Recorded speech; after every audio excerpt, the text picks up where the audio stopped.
And welcome back to our Any Percent tournament. This is the losers bracket round one between Zinpars and HeadphonedMage. I am Electric here with my co-commentator Lil Aggie. How are you doing today, man? I am doing fantastic. I like both of these guys a lot. I'm excited for this one. It's gonna be close, honestly. Right about that. I'm really excited to see what these guys bring to the table. And speaking of, we've actually got both of them in the call with us for a quick pre-race interview. So I guess we'll start with HeadphonedMage. How are you doing? How are you feeling before this race? Yeah, I'm doing all right. Hopefully, my practice during the week kind of sets me up a little bit better than my great performance last week. Smile. Yeah, well, after something like that, I mean, it's all about mentality. You got to go into this with that fresh mindset, and I think that practice will probably help. Now, Zimpars, what about you? How are you feeling going into this?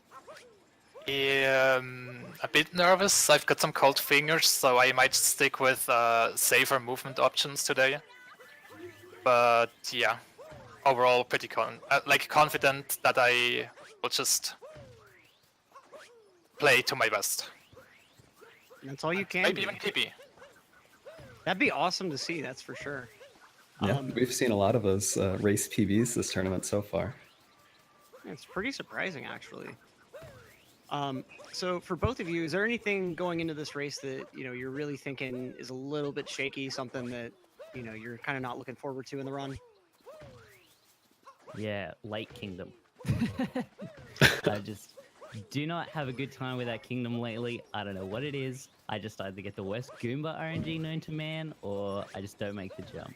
So let's see how that goes. Right. That's an interesting one. Not one you often hear a whole lot of complaints about, but I honestly agree with you. I hate that kingdom with a passion. I hate Seaside as well. Just water in Mario games is no good. Yeah, just because it's like such a short kingdom, you have so much, possibility to go wrong. It's a formula for disaster, to be honest. Definitely can agree with that. Now, what about you, Zimpars? Is there anything that you're not really looking forward to in this run? Well, nut clip is always something that's pretty scary. Like, if you don't get it, then you instantly lose a lot of time. And if you get it, you still have to get the out of bounds movement. Right, and that can be real tricky for sure. Yeah.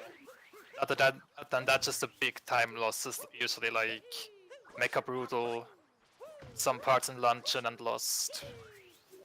But yeah, I'm not too worried about minor time losses right now. Definitely, yeah, I wouldn't be too worried about that stuff either. But man, Luncheon and Lost, both, especially Lost, it's a lot of movement in that short space, and that instant kill plane can just be really brutal. Yeah, exactly. Well, if you all are ready, good luck to both of you, and we can get this race started here in just a little bit. Thanks for that interview. Before we let them go, Lil Aggie, do you have any questions for him?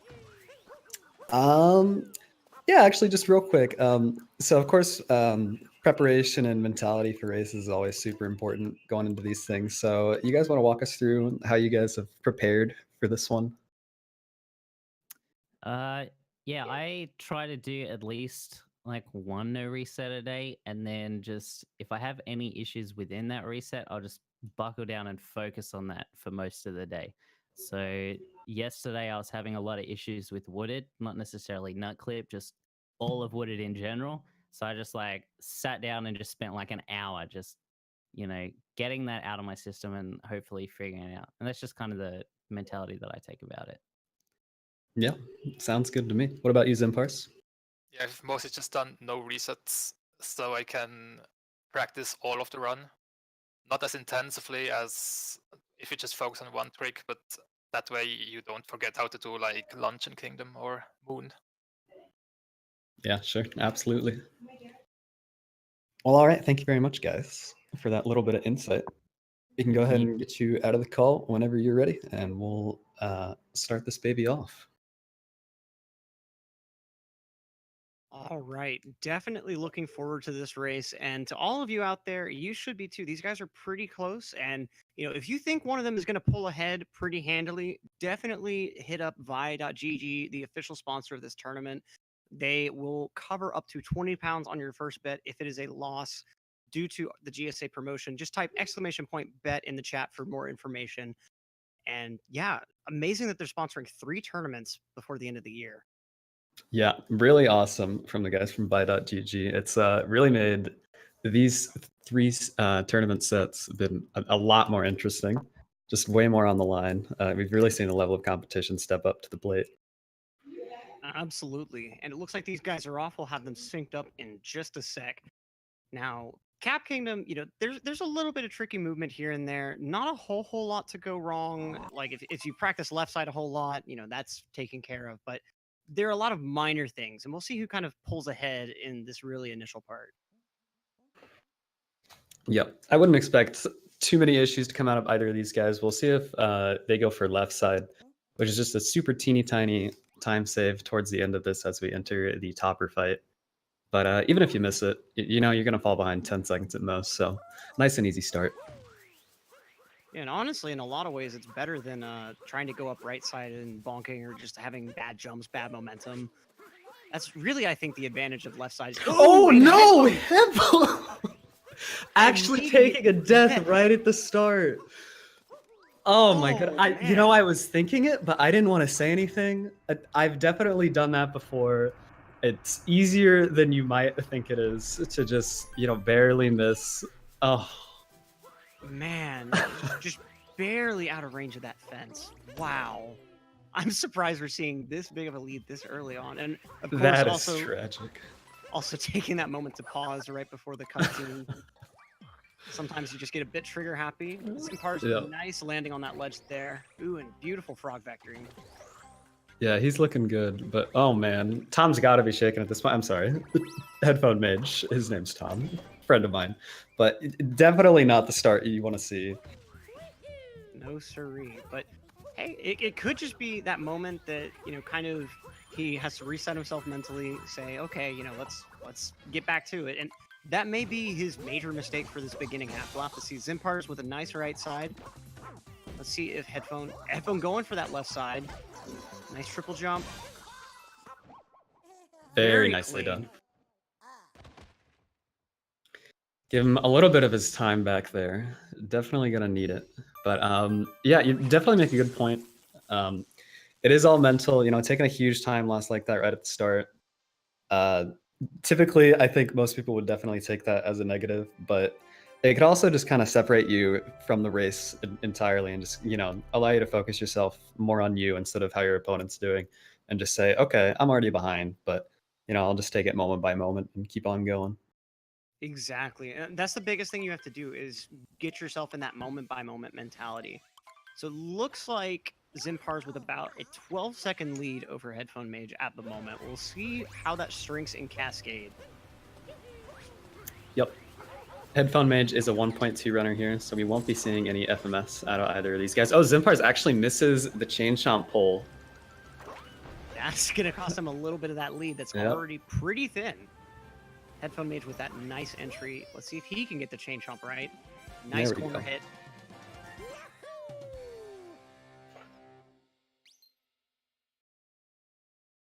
And yeah, surprisingly, really not that much of a gap at all. I would have expected that to be much worse, but it's honestly already practically gone. Oh yeah, it's definitely. I mean, seeing a death like that, it can go both ways. I think it's so early on that it's I think probably like a 6-7 second stretch to get to that jump in the first place. I don't know. It's weird to think about because it's such a rare thing to miss in a race situation like this. Yeah, it is really rare. And typically, deaths would cost you a lot of time in this category just because whenever you die, you will respawn at your last checkpoint or story moon, which we tend to try to avoid both of those things as much as possible. So luckily, right at the start there, not too bad. Okay, we see Zinpars going for Fast Madame. Both of them look like they're going for Fast Madame. Zinpars with that nice first hit to start him off. And that's a clean Fast Madame. Let's see if Headphone can replicate that. Nice and handy. No issues with Dino Skip either. I saw HeadphonedMage look a little bit close, but ending up getting into that cutscene range, so he's just fine. Yep. Luckily, no shenanigans there. The cutscene trigger range on that Madame Brutal boss fight is actually very strange. And there is a sliver on the cliff that just, like, no matter how high you are, it won't trigger it, even though everywhere else around it will do just fine. So, Yeah.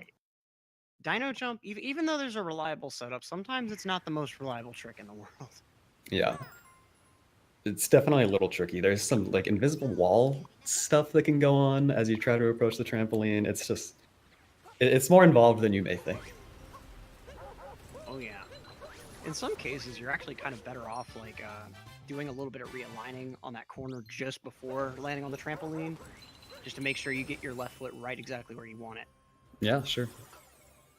So we see both of them with that nice grab of that moon on top of the cliff, and so they'll be moving into Sand Kingdom, which really presents the first real challenge of this run. What are you thinking that we should expect for these runs in Sand? Well, again, HeadphonedMage is on 1.2, so that eliminates Sphinx Clip from the equation. So that's probably the hardest single trick in Sand Kingdom, so we won't have to worry about that for either of these guys. But there's still Dram Strat, which is probably the next hardest thing to go. So we'll see that about halfway through, where we're grabbing a moon and then capturing a bullet bill to warp back up to the top side of the ruins. Yep, saves a lot of time because you're not having to wait for bullet bill manip or for the bullet bill to spawn in case you fail the manip. You're not having to deal with the jump to get up to where the bullet bill is. I mean, there's a lot of stuff that you're missing by doing Dram Strat. So if they get it, great time save. Honestly, if Zinpar misses it and HeadphonedMage gets it, that could very well spell the end of Zinpar's. Yeah, I would agree. It is about a 5-6 second time save over not doing it at all, so that would do it. Sand Kingdom, of course, also being a really movement-heavy kingdom just because it's so spread out. So taking these straight lines and good rolls everywhere can actually make a huge difference time-wise. No doubt. We see both of them going for late bird setup, looks like. Which, I mean, at this level, you know, coming out of the Sphinx, I think it's totally reasonable to do this. You know, you're not really going to mess up so badly you're going to miss that bird. Yeah, both of these guys should be fine with it. Of course, Zinpars might be a little unfamiliar with the Sphinx clipless route, because typically you would get the bird at a different time in its cycle, just based on the fact that when you enter the Sphinx room, it will reset that timer. So hopefully he can keep together here. I know it definitely trips me up a little bit. Oh, yeah. Zinpar's getting that moon on top of the dune real handily. HeadphonedMage having to search for it just a little bit. I mean, that just becomes a big sea of orange at a point. It's really hard to tell where exactly that's going. Oh, HeadphonedMage actually taking what is known as a value dive. That's where you throw your hat and it, for no apparent reason, just kind of goes off to the side. And you really can't react in time because you're just diving as soon as possible. Yeah, So, man, another pretty significant time loss overall, failing the backup initially. Yep. Let's hope he's able to get Dram Strat to match Zinpars at least.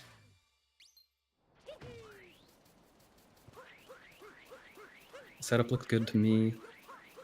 And we'll see if he homing attacked at the right timing here. He did. Very nicely done. You actually have to do that homing attack just before grabbing the moon, correct? Yep. Definitely. Yep, it's quite precise. Oh, yeah. That's why I personally don't go for it yet. Okay, Zinpar's actually opting to just talk to the Sphinx and going into the room anyway. I don't blame him for this. It'll definitely make his coin economy a lot easier to manage. And again, this will make the bird timing more familiar to him as a 1.0 runner. Yes, indeed. Like you said, I mean, the number of coins that are available in that room and just the sheer number you can get with one homing attack, it really helps you out a lot on the coin routing. You need to get 200 total for this route, so the earlier you can get them, the better, especially since... Oh, HeadphonedMage taking a really late homing attack on the coins there. He's only at 80. Typically, you want to be around 150 like Zinpars is. Yep. Fortunately, he's got another kingdom in between him and Wooded where he's going to need those coins, but yeah, definitely. I mean, I think HeadphonedMage is probably getting a little bit in his own head with that mistake at the beginning of the run and some of the little things missing that arch moon. I think to an extent he's probably starting to overthink that.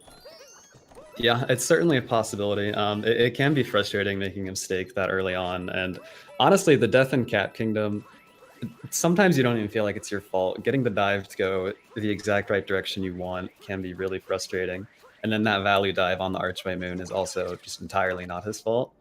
So I would be frustrated too. No doubt. So he's getting 20 coins out of that chest. He's good for Wooded Kingdom, but gonna have to... Oh, more than 20, actually. Yep, it's 50. Oh! I never did bother to look at the firm number. I just figured by the, like, sound that it would be 20. Yeah. Yeah, sure. So he'll definitely be fine in terms of Wooded Shopping Moon. And oh, Zinpar's actually spawning that moon a little too high for himself there. Little bit of time lost there. And of course, going for his notes right after. And it looks like he got the buffered spin throw here. Oh, but he actually misses the long jump between the palm trees here. Ooh, having to go for those slow throws on that last part. Let's see if HeadphonedMage can do a little bit better.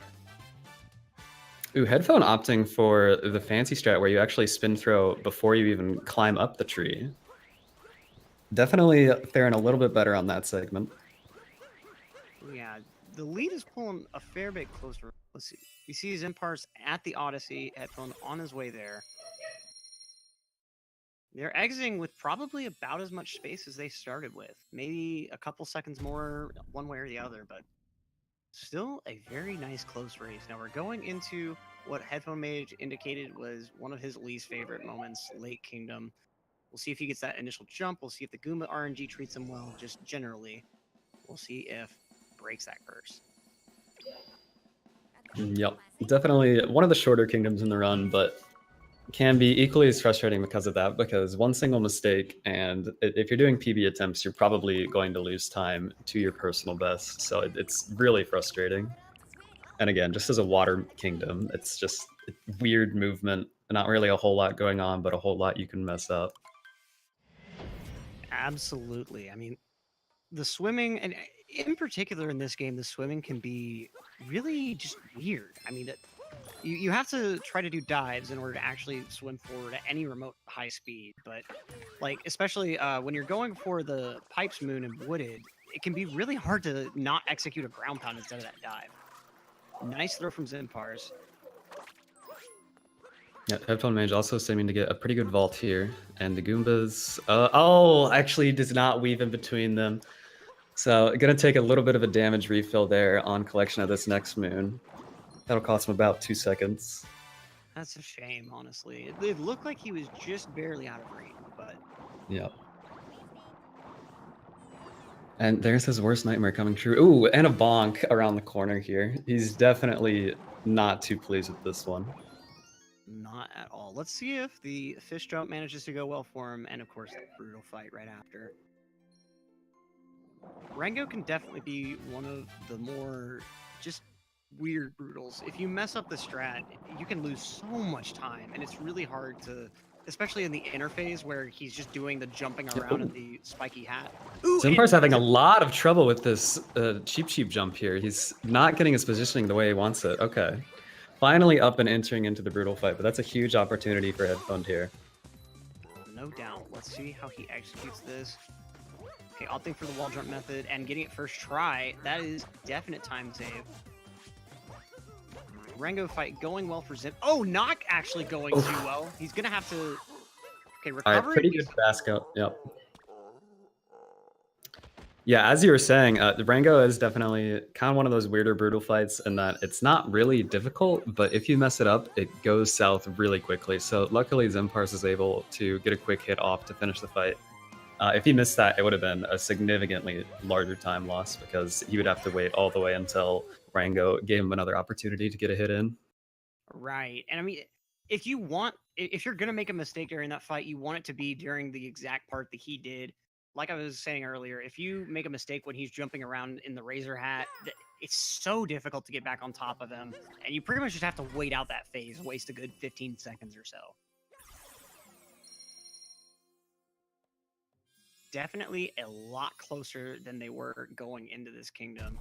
You know, Headphoned with a couple of small mistakes, but Zinpars with that failed fish jump, and of course the Rango fight costing him a fair bit of time. Zinpars going black at 14:36. Let's see when Headphoned goes.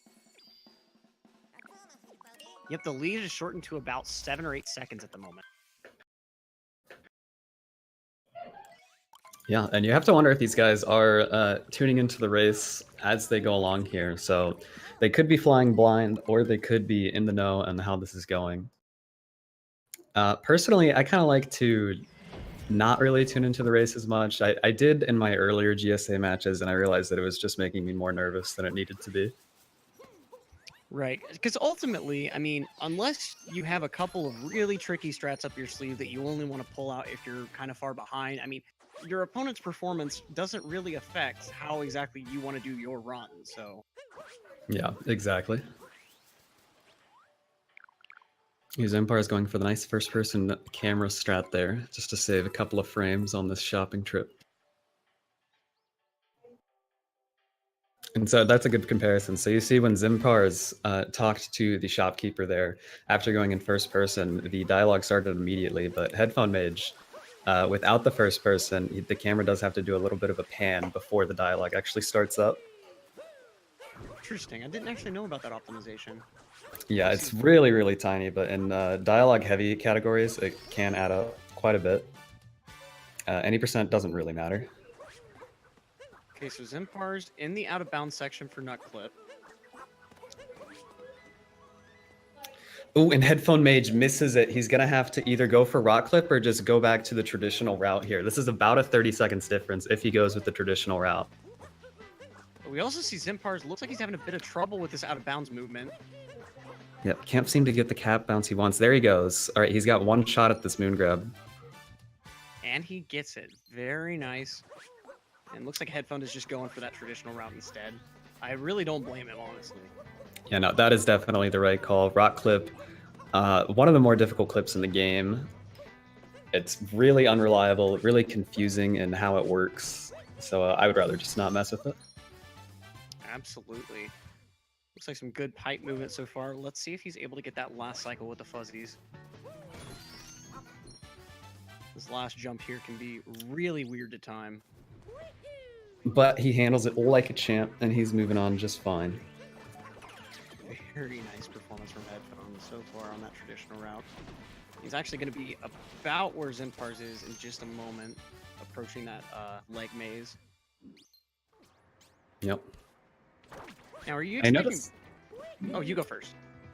You notice the interesting camera angle that HeadphonedMage uses there. That's actually to spawn the uproot as he gets up there, so that he doesn't have to wait at all for that spawning platform. Yeah, But, that really camera clean. movement can be really useful in a lot of situations where you're needing a capture like that. Zinpars we saw going for Poison Jump, not quite making it. And that was actually what I was going to ask, is if you thought that these guys were going for Poison Jump here. Yeah, I mean, I think it's an easy enough tech to might as well go for. You know, I guess the risk reward is a little lopsided in that if you mess it up, you will lose 2 seconds, and if you save it, you'll probably save half a second at most.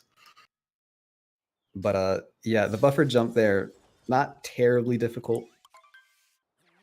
But definitely, if you get your positioning wrong, it can give you troubles. Also, Zinpars is opting to not go for Flower Road Skip here, taking the casual path. Oh, and he actually misses the triple jump. Good thing he caught himself there. And we see Headphone going for Flower Skip here, so that's very clean. Oh, man.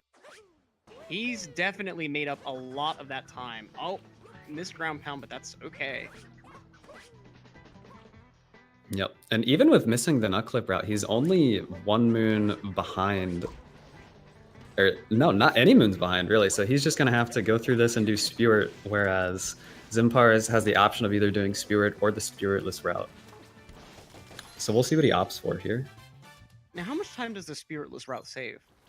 It's about 5 seconds if you do it optimally. And the movement can be challenging, though. So I would say, on average, you're probably saving 3 seconds, more like.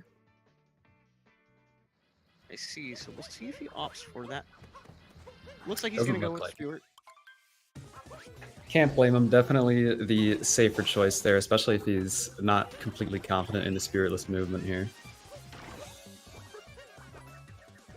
But that decision, does solidify HeadphonedMage's return here. I can't believe that he's managed to keep pace with Zinpars with going with the non-nut clip route here. I think that just goes to show how much time Zinpars lost in that out of bounds section, because he had Yep. to go all the way back up to attempt that moon grab a second time, and definitely lost him a lot of time. We see it here. Zinpars getting that moon grab while Headphone is just spawning the moon. That lead is definitely shortened.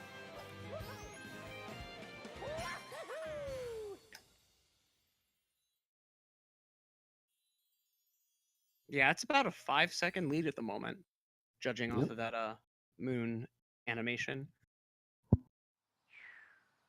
Yep, the gap just keeps closing by 1 or 2 seconds each kingdom. But we'll see how it shakes up here. We're going to go to Cloud Kingdom, which probably nothing too big happening there unless we see some sort of death or cycle miss. But Lost Kingdom definitely has a much larger potential to really shake this race up. Oh, no doubt. It's just 3 minutes of really precise platforming that if you make one false move, it's all over. Yep. Yeah, I mean, I really wonder who made that design decision at Nintendo to make that whole area an instant kill plane. I mean, I really want to write a strongly worded letter to them.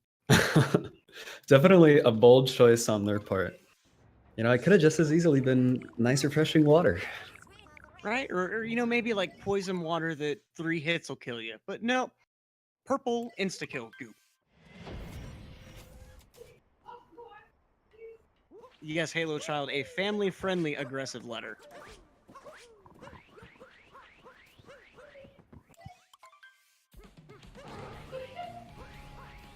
Nice movement going into the fight. Okay, Zinpars with that nice fast hat grab. Yep, setting himself up for the optimal Bowser positioning here. HeadphonedMage doing the same. Like a little bit of lag time in doing that spin pound, but that's okay. Still got the manipulation.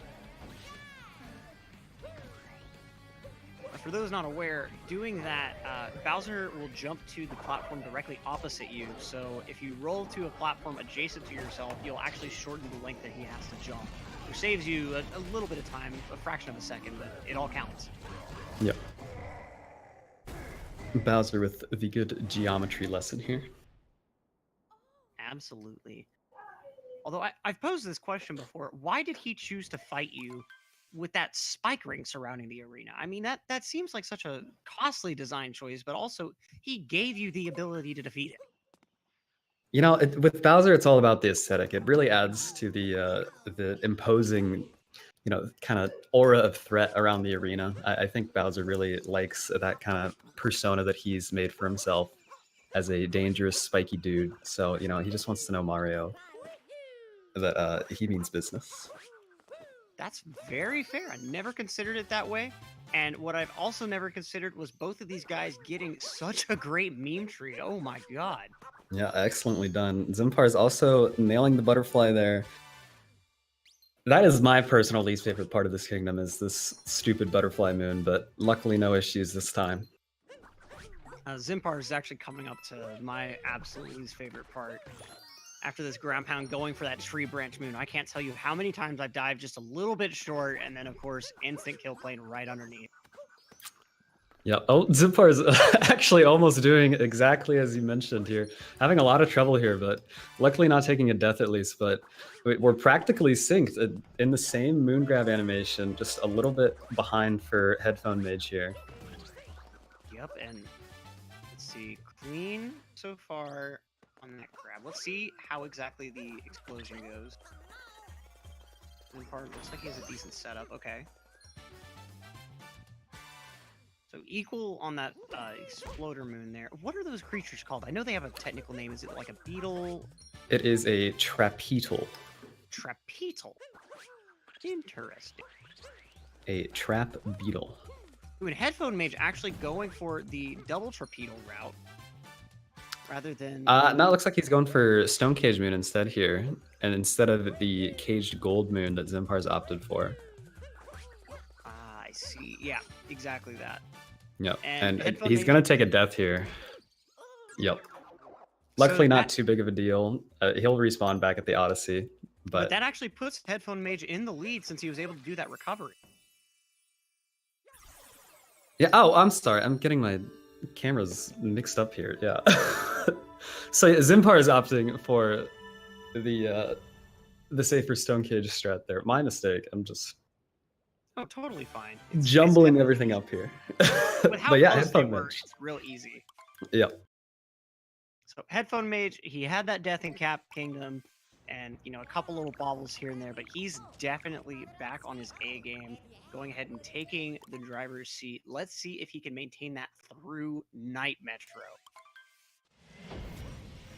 You've got so much that can go wrong in Night Metro, especially indoor City Hall. You get that long jump on the end just barely wrong, and congrats, you've lost yourself 30 seconds. Yep, definitely an awful time all around. There's also this building jump right at the start here that HeadphonedMage is approaching. Can be quite annoying to get the wall jump. Sometimes Mario just refuses, and sometimes you just barely don't get enough height just like that. Yep, let's see if Zinpars has better luck, and he does. Very nice. Yeah, I end up actually just wasting a little bit of time to go ahead and slide down the side of the building just to make sure I'm able to hit that awning right where I need to. But Yeah. Zinpars falling down to the bottom of this wall jump section, and that's going to cost him some time to get all the way back up. Yep, and just like that, flip-flopping back and forth twice in a row, HeadphonedMage losing it, then regaining the lead here as he approaches the entrance to City Hall, getting a nice Goomba jump along the way. I just love that movement going from that light capture into the actual doorway of City Hall. So he's going for that cycle skip, basically. That triple jump is pretty precise, but you don't even have to deal with those first moving platforms. You get right up to the real meat of indoor City Hall. Zinpars going for the same and making it. Okay, they're at the top. And now it comes down to that long jump. It can be so tricky because you can't just let go of the stick and have Mario dive into Cappy. You have to actually move the stick while the camera is turning on you, just enough to actually hit Cap. And it's surprising how little range Cappy really has.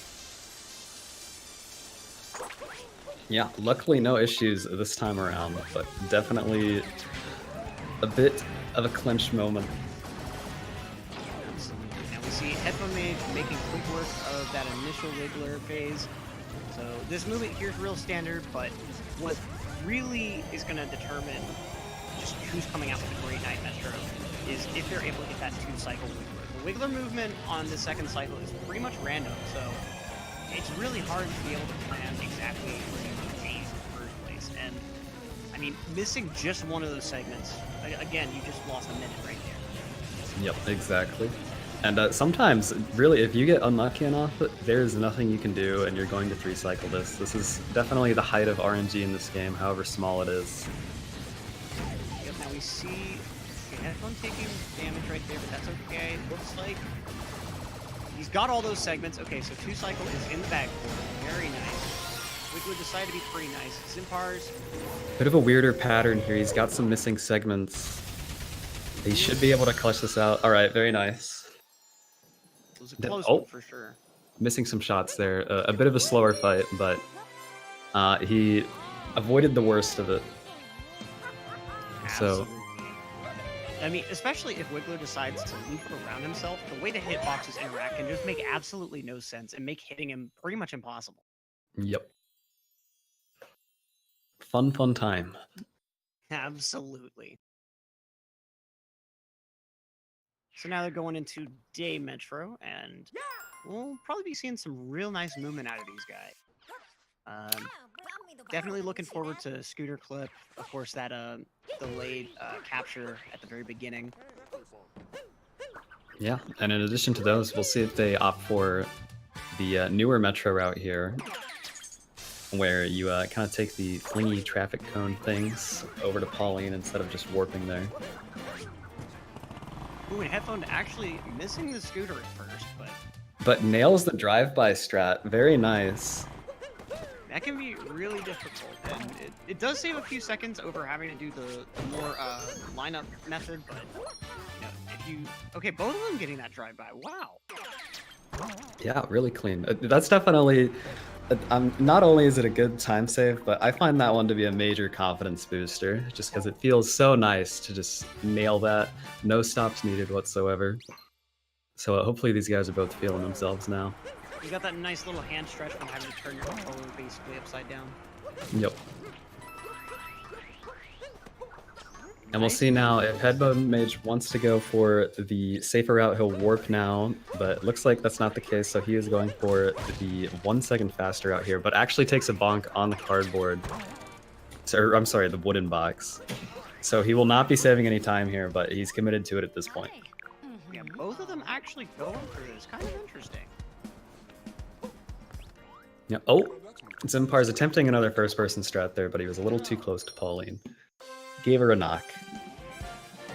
Just looking right through her, not even seeing her right in front of him. Yep.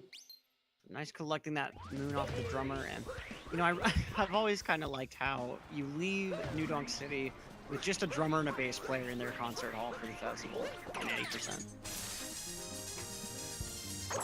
They're going for that kind of, you know, lo-fi sound. No audio, no heavy trumpet, no guitar. Yeah, exactly. You know, you just feel that rhythm and just dance to it. Yep. Definitely going for that old school drum and bass feel.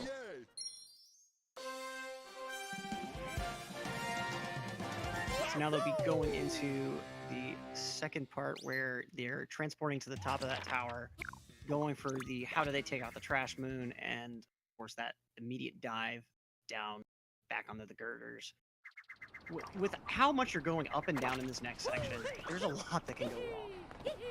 Yeah, absolutely. Especially with this dive down to that swaying in the breeze girder moon. Sometimes when turning your camera around after this dive, it lags the game, and Mario will not get as much speed as he should to make it all the way down to the moon. Luckily, it doesn't seem to be the case for either of these guys this time, but definitely another annoying moment where you could lose a lot of time where it's not necessarily your fault. Ooh, beautiful backflip dives from HeadphonedMage. Zinpars trying for the same, but not quite getting that same level. Ooh, a dropped dive input making him a little bit too slow to get up there, and he takes another bonk, but luckily he landed on the pole there. Man, and of course we see HeadphonedMage immediately getting that moon on top of the pool and going ahead and grabbing that hint art. You know, that hint art really makes the coin routing for like Snow Kingdom, for instance, a lot easier. And you don't waste that much time doing it. Yeah, I mean, it's right there. Both of them with a first try cafe moon. Very nice. Let's see how they both handle this indoor section.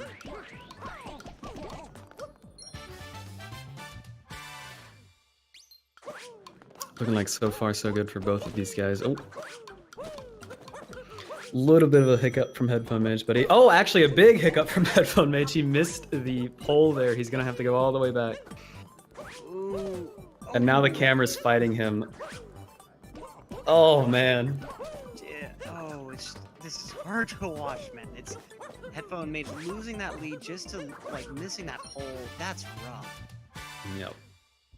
Definitely an awful time to make a mistake there. And you see that Headphone really had to slow down there and just let the camera come all the way back around before he could attempt that again. Right. I mean, it's so difficult to try to do that blind. You have to have just insane spatial awareness. So Zinpars once again in the lead. So we haven't seen this since Cloud Kingdom, but I mean, hey. Yeah, I mean, it's been a really back and forth one so far. Several lead changes. Oftentimes only lasting like 10 or 15 seconds until the other one comes back and gets it. We definitely have ourselves a race here. Let's see if they can sustain this through Snow and Seaside. Now, I don't think we're going to be seeing Snowdram here. Do you? If I was in the driver's seat for either of these guys, I would definitely not go for it in this instance. It's only like a 7 or 8 second time save if you do it well. And really just kind of unnecessary. Right. And for this race environment, and especially if they know how close together they are, I certainly wouldn't go for it either. But we'll definitely just have to check what route they start off Snow Kingdom. Yep, exactly. If either of these guys choose to not get the shot moon towards the start of the Shiveria section of this, we'll know that they are, in fact, going for that Snowdram at the end. Nice entry from Zinpars. Let's see if Headphone can match. The moment of truth is about to be upon us as far as whether these guys are going for Snowbram or not. Nice grab on that moon there. That can be a pretty tricky setup. Yeah, definitely utilizing the cardboard boxes very well there. And Zinpars is entering the shop, which confirms that he is not going for Snowdram. We'll see if Headphone tries to make a big move here. Doesn't look like he is. Playing it safe for both of these guys. It's a smart decision. I mean, especially with how close they are. This is, I mean, it's too risky, I think. And if they know how close they are, those nerves are just going to amplify the risk even more. No, absolutely. I agree. This is definitely the race safe strat to go for. And you know, that's really the important thing. Racing is a totally different beast than going for a PB. You got to know what's worth it and what's not. Absolutely. You don't have that reset button at your disposal. Ooh, Zinpar's trying for a spin pound on that moon, but just barely missing it. It looks like he actually also attempted the moon clip there to enter this poison sub area a little bit faster, but missed it. Yeah, that's a really hard clip to get, honestly. Yep. See if he's able to make this first cycle on this wooden platform. Oh, he doesn't get a triple jump. He might die. Oh, he didn't die. I can't believe that. Saving that. Oh, man. That was very close. Way too close for comfort. Headphone getting the triple. Oh! And a bonk. Yikes. And they bonk. Poison room not going well for any of them. You could say that this room is poisonous. Wow. You could say that this room really blows. Got one right back for you. Commentators with the absolutely glorious puns here. You can already see the ha-has in chat. Well deserved ha-has. If Cheese says it's a good one, it must be a good one. Yeah. Now, do you think that's in reference to yours or mine? I say we both just assume it's for ourselves. That way we both feel nice about it, you know? All right, fair enough. Don't make Cheese choose between us. Absolutely. Going for the Goomba room now. We'll see if Zinpars gets the nice bonk strat here. Actually not going for it, but it doesn't really matter either way. Yeah, a nice room from both of these guys. Yeah, really clean roll cancel into a triple jump for Zinpars to finish this one off. Hopefully Headphone can follow suit.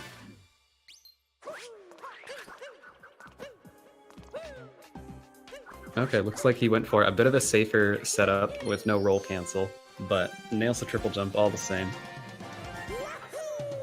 But Zinpars definitely pulled a little bit ahead here in Snow Kingdom. It seems.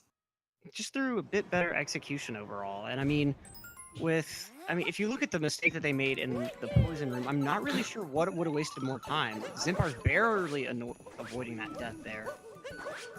Yeah. Definitely, he convinced me that he was going to take the death there. But, I was definitely worried for him too. And okay, Headphone actually using the flower here. Wow, that seemed good. Nice and fast. I actually haven't seen that before. Nice movement to close off Snow. So they're leaving Snow pretty close still. So definitely have still got ourselves a race. We'll see how Seaside goes. Seaside overall pretty methodical, but you know, the speed flower moon going into that cave where you're supposed to have a Gashin, there's a lot that can go wrong here and lose you quite a big chunk of time. Yep. I think Headphone will be feeling the pressure here. Of course, another water kingdom, as we mentioned, neither mine nor his favorites. Right. And you just have to be thankful that Nintendo included the Cheep Sheep to capture, because man. Oh yeah. If you had to do Mario swimming throughout, I don't know that I would have finished this game, much less speedrun it. Yeah, Mario swimming definitely not the greatest movement ever conceived in video games. But luckily we don't have to deal with it too much. Zinpar's getting a really nice movement to start off Seaside here. Oh, that is just beautiful getting up to that moon.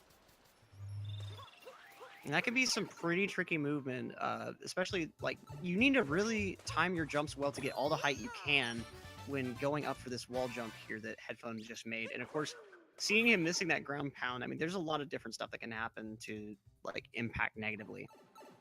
Yeah, and with that Goomba right there, if you take a bonk anywhere, chances are he'll probably run straight into you and make you lose even more time. It can be really frustrating. Absolutely. Zinpars handily grabbing that Gashian Moon and a nice exit from that cave as well. It's definitely one that tripped me up a lot when I was just starting to run this game. Yeah, you know, there are a handful of jumps in this any percent route that really require you, again, to just maximize your height with delaying your dives after hat throws to let Mario raise up a little bit. Now, Zinpar's actually going for the flower extension and getting it twice. Wow. Yeah, looks good to me. We'll see if he can get this quick capture on the Cheep using this final flower here. Oh, but he takes a bonk, so that's going to be pretty much a net even in terms of Rocket Flower Refresh versus capturing the Gushin. But it looks like Headphone's going for Rocket Flower Refresh as well, and so far so good. Man, this is just a wild strat, honestly. Yep. And he nails the quick capture on the Cheep, so he's gained about, I don't know, a second and a half over Zinpars here. Right. Now Zinpars with nice swimming through this chasm. Taking a fish bonk down here is a little bit costly. Now he's in this home stretch. Got to grab the Dory Moon, but Blaine Northern reaches, and of course that in the wall moon that can also cause a fair number of fish bonks. Yeah, I mean, you know, just tight passageways here. The fish hitbox is larger than it may seem. So it's really easy to just, you know, barely knock a wall or a dory belly or something. Okay, and we see Zinpars with that nice camera re-angle. Ooh, and beautiful movement down to that moon. It's very, very easy to bonk on the side that the game actually unloads so you can see into that cave. Yep. Oh, and Headphone taking a bonk on the entrance and taking a bonk inside. And, oh, man, definitely a little bit sloppy on that side of things. He definitely looked like he thought he was already done with a kingdom, but nope, you had to finish that moon out and go ahead and do that warp back. So now they'll be headed into Luncheon. Now this was one that Zinpars said was scaring him before this run, so we'll see how this one goes. A lot that can go wrong here and lose you so much time. I mean, if you mess up in the fork flicking room, if you mess up that triple jump onto that crag on the end, like there's so much that can go wrong. Absolutely. This is definitely the hardest kingdom left in the run, if you ask me. I just would super completely agree.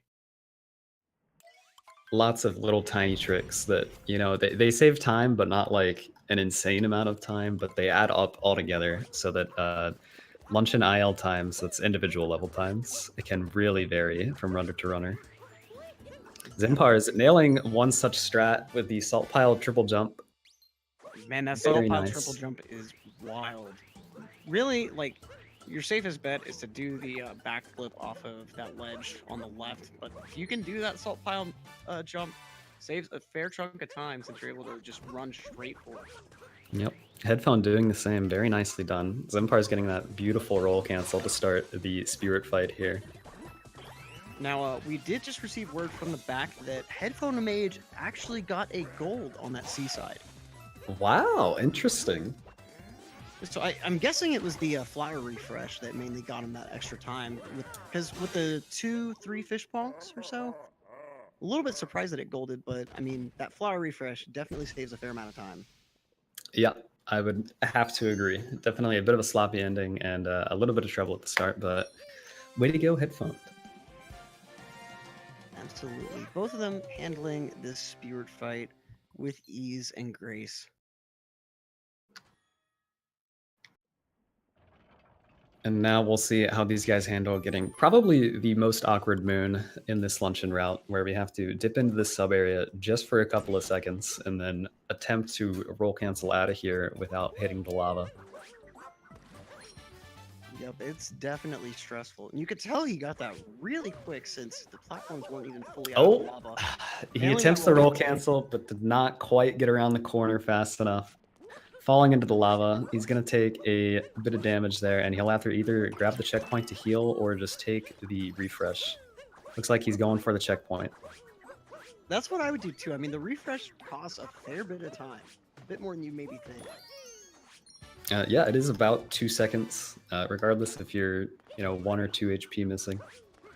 And HeadphonedMage accidentally falling into that boiling stew, opting not to get the checkpoint. He's just going to take that time loss from the refresh.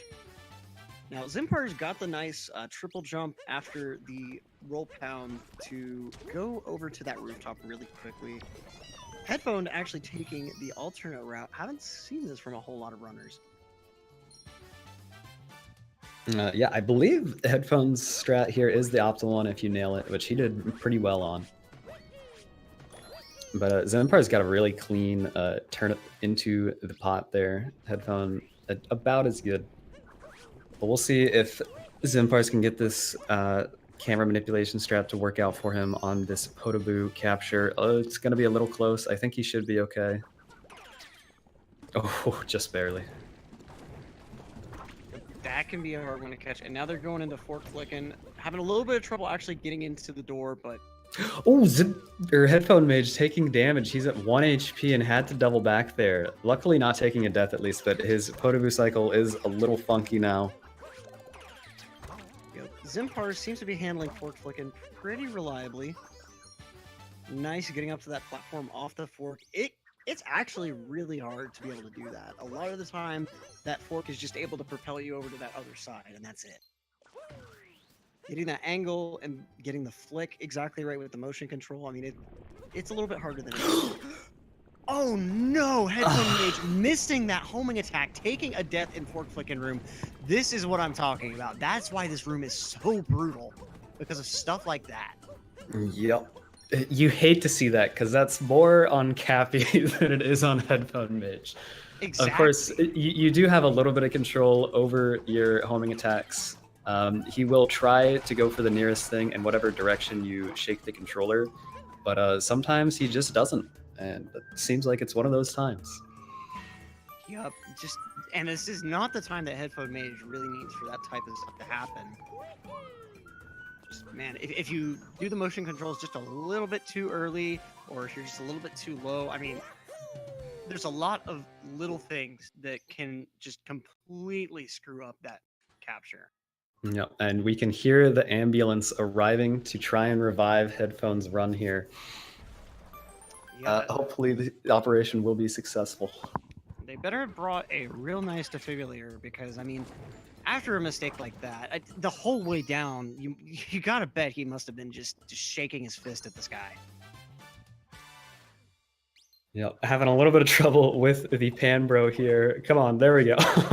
That angle can just be like how he throws in that arc can just be so awkward. Yeah, and it is a bit of variation on exactly where the pan goes, so you can't really perfectly space it out every time. Zinpar's getting a nice clean finish to his luncheon here. Overall, really solid kingdom for Zinpars outside of just one instance of damage after Spewer. Yep, and HeadphonedMage taking the same damage, but a lot more. Definitely, in the words of the immortal Phil Swift, it's some major damage. Unfortunately, I don't think Headphone has any Flex Seal on hand here to patch this time loss up, but hopefully he'll just keep a good head on his shoulder here and finish out strong. Yep. I definitely don't think he's got a boat to saw in half to prove his worth. I mean, there's very little he can do other than just play to the best of his ability.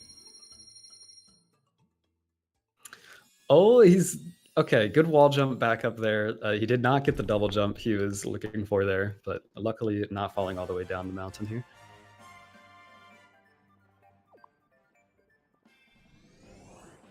So we see Zinpars exiting luncheon. He's definitely gained a lot of time, or more accurately, HeadphonedMage lost a fair bit. And it's funny, Zinpars was the one that designated this kingdom as one of his kind of scary kingdoms. So, definitely kind of interesting to see that actually more so affecting HeadphonedMage. Yeah, I mean, Luncheon is kind of further into the tail end of the run here, so I imagine Zinpars is probably, kind of calmed his nerves at this point, just going with the flow. And he got off to a strong start in the kingdom, so he just kind of able to carry that momentum and that mentality all the way through. Yep, now we see Zinpars going into Ruin to fight this dragon while Headphone is just exiting that Luncheon Kingdom. Man, it's gotta be rough. Yeah, definitely a bit of a gap created at this point. And really not a whole lot of time to make it up, although we do have Bowser's Kingdom coming up after Ruined here. Definitely going to be Headphone's best shot at making something happen. And I mean, depending on how Zinpar's mech fight goes, that fight alone could potentially make up like half or more of that time. Yeah, I mean, just falling off a single time is about 15-20 seconds, depending on how fast you are to get back up. Now we see Zinpar's already demonstrating the optimal dragon strat here. It can be pretty difficult to time the jumps to be able to land right on his nose during that electricity. Fair amount of the time, I'll either end up landing just short, like on the lower jaw, kind of like where Zinpar's just landed, or in worst case, even getting hit by those lightning bolts going along the ground. Yeah, it can be really rough. And, a lot of people say that Ruined Kingdom is an auto-scroller, which it is, but if you take damage when you're not expecting to take damage, it can go south real quick because this boss fight is really reliant on abusing those iframes. Absolutely, especially on this last phase right here. In casual play, whenever you're going for these last few chains, it can be kind of difficult in order to actually get all of them before the lightning ends up starting up and potentially forcing you off the dragon. Sorry for the little bit of bobble over words. Thank you, Limcube, for the very nice compliment. Shoutouts to Limcube. The GOAT of SMO commentary right there. Absolutely. Now, both of them seem to get a very nice dragon fight. Nothing really to complain about here. Yeah, textbook stuff from both of them. As expected, really, but luckily did not see any hiccups as I was explaining. Oh, actually, HeadphonedMage taking damage right there, and he's gonna have to time this. It's possible to take 2 damage on the electricity here. He should be okay, but he's cutting it really close. Hopefully, he doesn't get spawned on by one of these little fuzzy guys. Okay. So he's safe now. Very nice. Yeah, Zinpar's restoring the Odyssey as Headphone is just getting that multi-moon.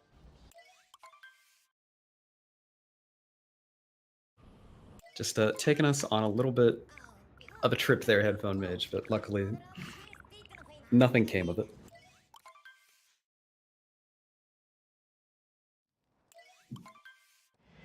Meanwhile, Zinpar is about to start up Bowser's Kingdom here. This is made up of about, 4 or 5 individual segments of movement here with story moons in between. Yep. Now, this initial movement in Bowser's can be pretty easy. I mean, you're just doing those standard motion control rolls, but once you get probably to the giant is where stuff starts getting pretty real. We see Zinpar's going for a slightly more advanced route here. The beginner route, you tend to skip this moon and go for... Which one is it in exchange? You've got a couple different options. So you could go for the Pokio whole moon in the shards area, or you could go for the box moon after the brutal fights. Oh god, what the hell? Oh my god! I've never seen this in my life. He got launched. What just happened there? Oh my god! I can't believe it. Somebody needs to clip that. Jeez. And just like that, Headphone is hot, actually ahead. Or no, I'm sorry, I'm getting confused he's here. One sub area. Yeah. That's it. Oh my god, that just eliminated so much of Zinpars' lead. Okay, he's avoiding that launch this time. I'm guessing that the giant swung just as he was right in front of it. I don't even know. Getting some Breath of the Wild style physics here. Just launching Mario across the map. Yeah, I didn't even notice him going into bullet time there. Or would that be a stasis throw? I'm gonna say a stasis throw. Yeah, I'd say good enough. Unfortunately, at least one person in chat seems to be clipping that, so I mean, man, that neither of us have seen anything like that ever. No, not in my life. The only thing I can think of that's even similar is getting launched by the cloud platforms in Cloud Kingdom, which that is also a very rare occurrence. Oh, Zinpar's actually missing the homing throw on the second shard. Not too bad, though. But again, just giving up little chunks of that lead at a time. And you know, that one homing right there, I've seemed to notice that it kind of has a bigger range than most homing throws. Yeah, oh, Zinpar's going for the next level down throw strat there, letting the cap return along the other side of the wall to grab that fourth shard. That was beautiful. Man! You know, I've seen that so few times that for a moment, I actually thought that he was trying to delay a capture on the pokey. Yeah, that could work too. That could really turn it up a notch. Just have it get the shard and then go straight into the Pokio there. I like that thought. Pretty wild.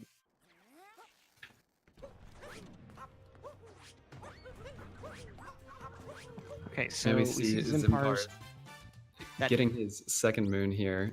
That'll be the last one he needs outside of the story moons, whereas HeadphonedMage still has to get one more since he skipped the Bird Dram moon at the start. Yep, so I mean, definitely a lot closer of a race than it was going into Bowser's Kingdom. That's the power of Bowser's Kingdom. I mean, yep. It's just so much can happen. Now, what order do you vote you should do Harriet and Topper in? And I am a Harriet first gang member, loud and proud. It's left to right. It just makes logical sense. But you're in the middle of this, you know, Oriental type themed area. You know, go right to left. Topper first. You know, get that easy stuff out of the way. Get yourself ready for that Harriet manip. You know, that's a fair argument. That's probably the best argument I've ever heard so far. I didn't think about the setting of the kingdom here, but I'm still gonna stick to my American methods here of left to right. Well, I mean, that's just the American way, you know, ignore what other countries do and do what you want. That's why we use the mile, the gallon, all those good old measurements. Yep, we do it our way. Exactly. Okay, nice Harriet fight from both of these guys, actually. Zinpars with just very clean execution. I mean, with the way that Harriet changes when she throws the bomb, I mean, when she does the little 6 skips, everything is pretty easy. But by that last phase where she only skips twice before throwing, it's pretty difficult to get yourself in a good position to knock that bomb back. Yeah, you've really got to be on your toes for that last one. And actually, HeadphonedMage in a really awkward position here for Topper. But okay, luckily not taking the death, but that is going to be a damage refill for him. Yep, but you know, I really like that in the second phase where he was knocking all of those hats off, just waiting for Topper to lean down so he could go ahead and stomp on his back. Haven't seen that too often. So we see HeadphonedMage grabbing that moon as Zinpars going ahead and proceeding into this next area. And God, I love this music drop here. When you just hear that loud flute come in, it really brings home, you know, you're almost to Bowser. Oh yeah. Definitely a highlight in terms of music in this game, right up there with Wooded Kingdom. Oh yes, when you finally enter that open area and like the horns start coming in, you finally hear that guitar for the first time. Shout out to Nintendo's sound design. Oh man. Oh yeah, all-time greats in video game music for sure, just throughout the ages. I still get chills on a Mario Kart 8 on a Dolphin Shoals when you exit the water and like the whole music just changes to this awesome saxophone. Ooh, yeah, that's a good one. So HeadphonedMage opting to not redirect his camera there, but seems to have really great spatial awareness. Zinpars going into his brutal fight, so let's see how this goes. Looks like he's going to be able to get that first kill pretty handily. Okay. Yeah, and there are several different methods he could be going for here. It looks like he's going for the somewhat more conservative strat of this. Okay, not even going for the midair ground pound on the Topper here. Going really safe, probably the right move here. I would expect a Harriet fourth from him. I would expect the same from HeadphonedMage, but we'll see if Headphone tries to get these first 2 bubbles popped a little bit quicker. Yeah, Harry at 4th is certainly a lot less risky. Okay, Headphone having a little bit of trouble getting up to Rango, but eventually finding his way there. So, okay, so Harry at 4th from Zinpars, definitely kind of what I was expecting. Yeah, we see the Goryuya strat from HeadphonedMage on that topper spin pound. Very nicely done. And Zinpars finishing off Mecha Brutal entirely with that final hit on Harriet. Clean fight from Zinpars. Definitely what he needed. Absolutely. Now HeadphonedMage just has to match it in order to really stay in this race. Okay, very nice hit on Spirit there, and leaving Harriet for last. I mean, that makes your job a lot easier at the end of this. And no issues for Headphoned here either. We're going into Moon Kingdom with about, I don't know, 15-second difference here. Anything could happen, still anyone's race. You have just a couple of missed moon skips on Zinpar's part, or a missed cycle in the Bowser fight, or even failed 2D skip or something like that. There are a lot of things that could save HeadphonedMage this race. And I thought it was kind of funny. He actually landed that ground pound on Harry. It looked like at the same time Zinpar's made contact with the moon. Yeah, a little sync of some sort going on there. Very nice. Commentator just noticing patterns where there are no patterns. Very good at entertaining himself. Well, you know, that's what humans are meant to do. You know, they're pattern recognition creatures. Oh yeah, that's what we're wired for. Absolutely. So again, both these guys about to go into Moon. We'll see how much of the vectoring they try here. We'll see how much of that advanced movement they try, like the roll boost to get on top of the ledge after that bridge. There are a lot of different little optimizations that can lose a fair amount of time if you fail them. Chat claiming about a 26-27 second difference, so not insurmountable at all. I mean, we've still got that escape sequence upcoming, and I mean, just positioning fireballs on the pillars properly could make up all that time. Yeah, absolutely. With the advent of the fast pillar strat, if you nail that compared to doing a really slow pillar cycle, that could be easily 8 seconds or so. Zinpar's starting off now. Yeah, and we'll see how he fares with these vectors. Decent setup so far. It can be really tricky, much trickier than it looks, because after vectoring... Oh, he actually doesn't clear the Moon Snake. Unfortunate. You're taking a bit of damage there while HeadphonedMage just starting Moon himself. Oh, and another bonk from Zinpars trying to clear that ledge on the other side of the bridge here. He's probably feeling the pressure here. He may know that he's in the driver's seat here. It's his race to lose. Hopefully he can keep it together here. Now, HeadphonedMage makes that cycle, avoids the snake entirely. Already saving a fair bit of time. Zinpars on that good first try moon skip. Yep, HeadphonedMage getting that roll boost to jump over that ledge. Oh, missing the second flower.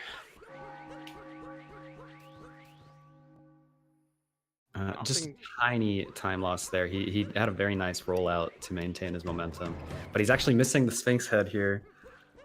I knew that shadow didn't quite look. He's good moon skip there. You can really kind of tell whenever they land on that texture, based on where exactly they are in comparison to that like L shape, you can almost tell whether it'll succeed or fail just based on that. Yep, that's exactly right. The second wall jump is essentially guaranteed if you position the first wall jump correctly. Now Zinpar's in that Bowser fight. Bowser obviously not having learned his lesson.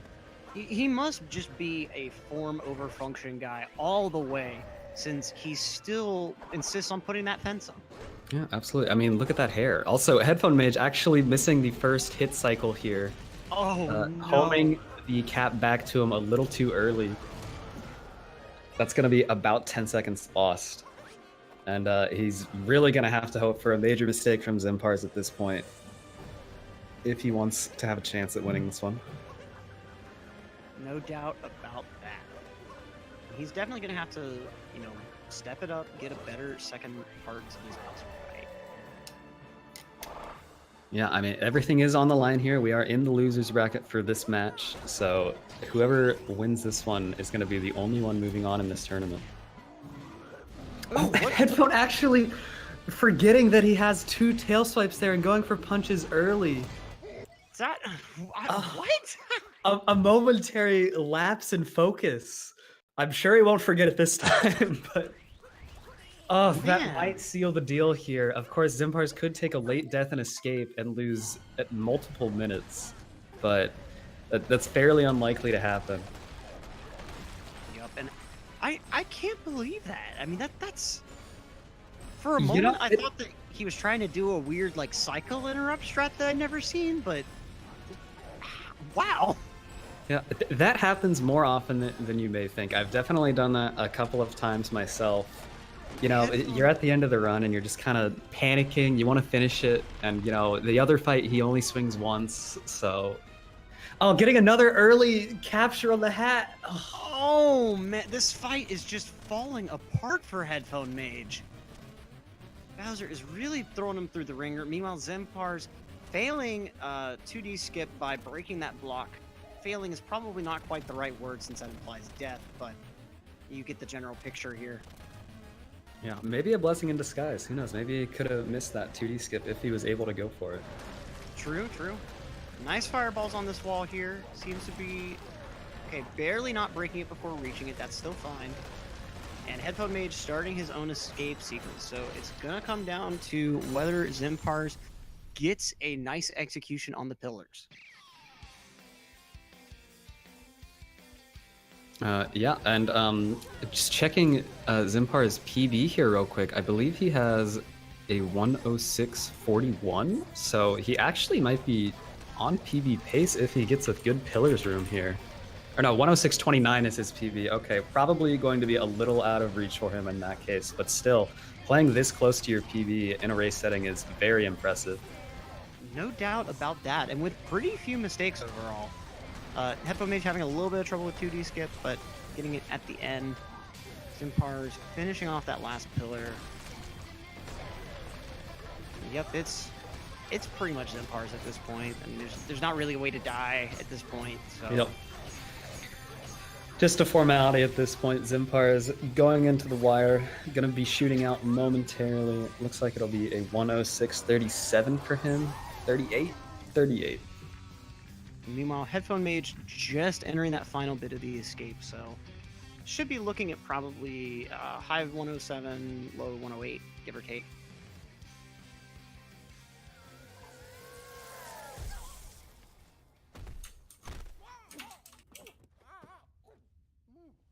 Yeah, and also he is putting up a very nice performance given his PB as well. His PB sitting at a 107.12, so he's going to be within about 20 seconds of that.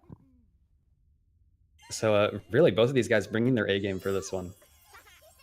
Absolutely. I mean, we just saw extremely top level play from both of these guys. And I mean, great race. Zinpars will be moving on in the bracket. Has the other round that would determine his competitor occurred yet? I don't believe so, no. He will be facing the loser of Suisaga versus Tylotech over in the winner's bracket round 2. All right. Definitely going to be a match to see as well. And unfortunately, that's it for HeadphonedMage. Not going to be seeing him in the tournament, but in future tournaments, definitely going to probably see him. Great gameplay to both of these guys. I mean, HeadphonedMage with those 2 really difficult deaths. Zinpars with nice execution throughout. I mean, just great performance from both of these guys. Yeah, absolutely. And unfortunately, we do not have time for post interviews. I would have loved to ask Zinpars about that launch he had in Bowser's Kingdom, but I'm sure we'll hear about it in the future because that is just a legendary moment. Absolutely. I'm sure that clip is going to get shared around a fair amount. And just before cutting off this stream to move on to the next 70-star race, one last quick shout out to our sponsor, Vi.gg. Remember, !bet in the chat, and you can bet on any of these upcoming races, SM64, Super Metroid, even the upcoming Super Mario Odyssey races. Go check them out. They're really great, sponsoring 3 tournaments within just 2 months. It's amazing. Yeah, absolutely. Of course, make sure you're of legal betting age and in a residence where online gambling is legal, but if you qualify, get in on that action. It's great stuff. Absolutely. Now, we'll be signing off. My name is, again, Electric, here with my co-commentator, Lil Aggie. It's been a pleasure. Yeah, really great race. Great time commentating with you, Electric. And I'm sure we'll see each other in the future, along with all the rest of you over on GSA. No doubt about that. And like I said, stick around for that 70-star race. We'll see you around.